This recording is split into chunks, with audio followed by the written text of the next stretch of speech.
兄弟よ、神様の祝福がありますように。と言ってペトエルから離れていった。この辺りでは、旅人が休んだり眠ったりするのは暑い真昼の頃である。盗まれるようなものを持っていない時には、日没後も旅を続けるのである。月が上がり始める頃、イエスは心地よい眠りから目を覚まし、月光の中を歩き始めた。しばらく行くと一組の男女と一緒になった。男は女の数メートル先を歩き、ズタ袋を背負っていた。女は幼児をおんぶしながら、よろめくように歩いていたが、ついに倒れてしまった。彼らは砂漠の国境あたりからやってきて、すっかりやつれていた。女がしきりにイサクと呼んでいた男にイエスが声をかけたが、そっけない素振りを見せるだけであった。幼児が泣き始めたので、後ろを振り向くと女が倒れていた。イエスが駆け寄って優しい言葉をかけ、背中の幼児をおんぶしてあげようかと申し出た。イエスが幼児の顔を覗いてにっこり笑うと、子供はたちまち泣き止み、穏やかな顔になった。イエスは女に水を飲ませ、幼児の面倒を見たので、女はすっかり元気を取り戻し、ぽつりぽつりと自分の身の上を話し始めた。イサクと結婚して荒野の果てに、一握りほどの土地を耕していたのであるが、凶作続きで悩まされていた。悪いことは重なるもので、ある日のこと、盗賊の一味がやってきて、彼らの小さな家に火をつけ、わずかな持ち物までもすべて奪われてしまった。その後も干ばつが続いたので、イサクはついに力が尽きてしまい、何でも恵まれている王の都エルサレムに行こうと言い出したと語った。イエスはため息をつきながら女に言った。私は前に王の都に住んだことがあります。そこには飢えと不毛しかありませんでした。そこへ行くとガリラヤには温かい人々がいて、静かな緑野が広がっています。どうですか？私と一緒にガリラヤへ行きませんか？緑野はふんだんに小麦、オリーブ、ブドウ酒を生んでくれます。あなたの夫はそこで仕事を見つけ、一家が食物と喜びに満たされるようになるでしょう。二人の話は次第に弾んできた。荒野で生まれた娘の将来のことなどを話しているうちに、女の足も軽くなっていった。それから1時間も経たないうちに、彼女は疲れを感じなくなってきた。突然彼女の夫が立ち上がり、後ろを振り向いてイエスに子供を背中から下ろすように命じた。イエスはその通りにしてから言った。母親の体力が弱っていますから、私におんぶさせてください。夫イサクは妻に向かって、みだらなやつだと罵り、イエスの顔の左側を思い切り叩き、地上に倒してしまった。妻は夫にイエスを叩かないように哀願した。彼の顔がまるで野獣のように腫れ上がってしまったからである。イエスはよろよろと立ち上がりイサクに言った。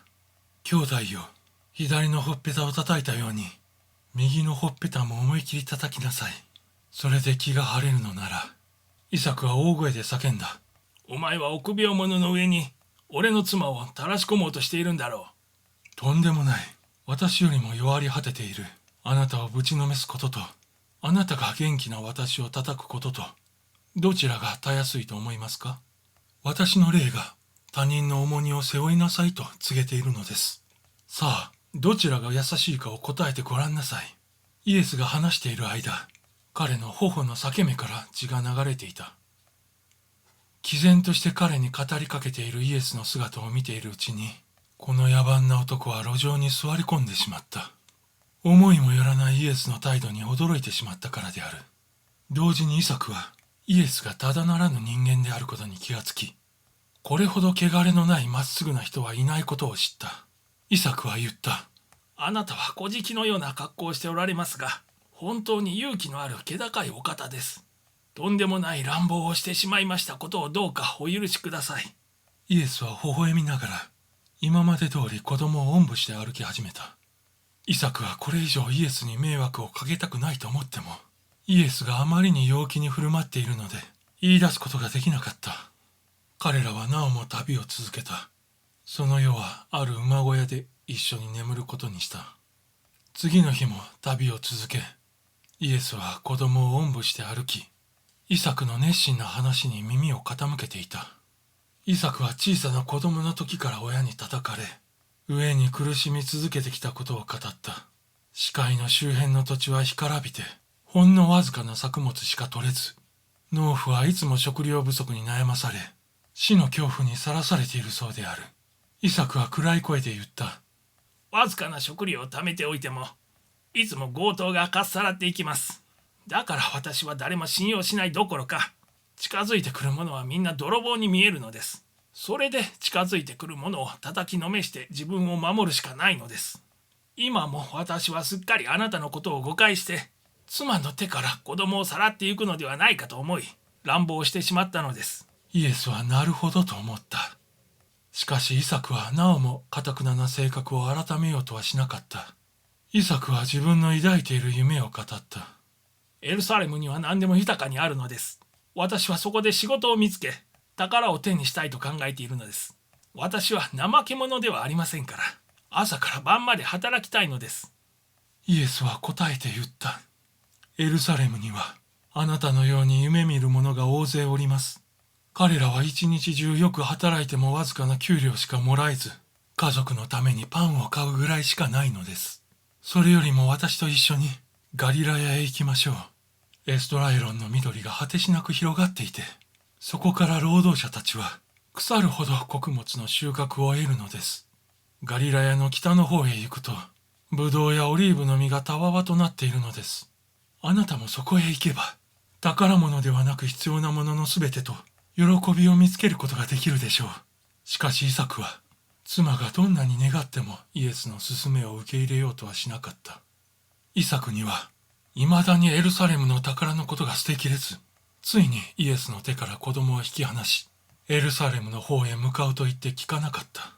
イエスはこの夫婦に暗い影が差しているのを見て心は重かった。ろくな目に遭わないことが分かっていたからである。女はイエスに祝福の祈りを求めた。そして彼女は言った。私たちはこの人が示してくださった素晴らしい忍耐力を見習わなくっちゃね。女は地にひれ伏し別れを告げた。イエスは手を挙げて祝福した。女よ、この世では得られない平安がいつまでもあなたと共にありますように。女は何も言わず夫の後についていった。イエスは突き出た崖の上に立って彼らが歩いている姿を見ていた。この時は夫が幼児を抱いていた。イエスの霊力によって観察された夫婦の暗い影は誠に矜持となって現れた。エルサレムに行ったイサクには彼のような農夫を雇ってくれるところは全くなかった。夫婦は力尽き、幼児はついに病死してしまった。母親も一かけらのパンも力尽きて病死してしまった。大勢の群衆の中にあっても、女は心穏やかに息を引き取ることができた。それはイエスの祝福のおかげであった。